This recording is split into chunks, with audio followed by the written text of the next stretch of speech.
بسم اللہ الرحمن الرحیم۔ صحیح بخاری حدیث نمبر 108۔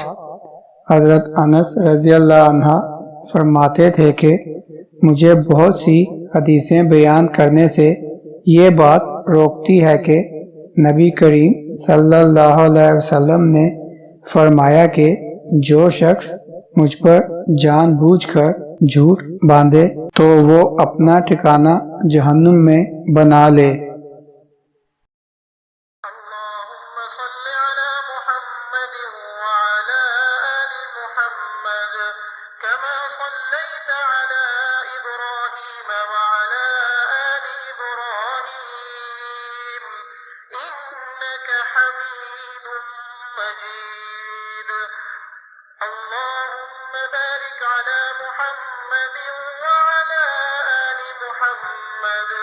كما باركت على إبراهيم وعلى